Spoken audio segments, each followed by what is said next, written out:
एक उम्रदराज औरत ने बड़ी सम्मानपूर्वक आवाज दी, आ जाइए मैडम, आप यहाँ बैठ जाइए। कहते हुए उसे अपनी सीट पर बैठा दिया। खुद वो गरीब सी औरत बस में खड़ी हो गई।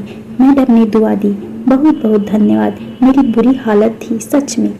उस गरीब महिला के चेहरे पर एक सुकून भरी मुस्कान फैल गई। कुछ देर बाद शिक्षिका के पास वाली सीट खाली हो गई, लेकिन महिला ने एक और महिला को, जो एक छोटे बच्चे के साथ यात्रा कर रही थी और मुश्किल से बच्चे को ले जाने में सक्षम थी, को सीट पर बैठा दिया। अगले पड़ाव पर बच्चे के साथ महिला भी उतर गई। सीट खाली हो गई, लेकिन नेक दिल महिला ने बैठने का लालच नहीं किया। बस में चढ़े एक कमजोर बूढ़े आदमी को बैठा दिया, जो अभी अभी बस में चढ़ा था। सीट फिर से खाली हो गई।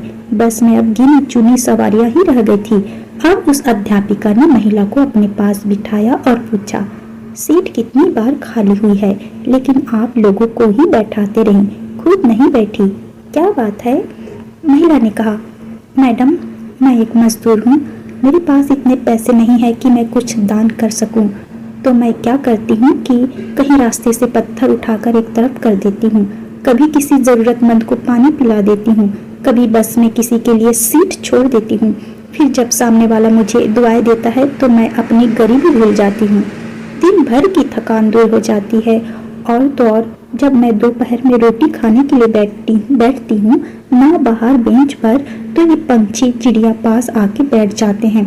रोटी डाल देती हूँ छोटे छोटे टुकड़े करके। जब वे खुशी से चिल्लाते हैं तो उन भगवान के जीवों को देखकर मेरा पेट भर जाता है।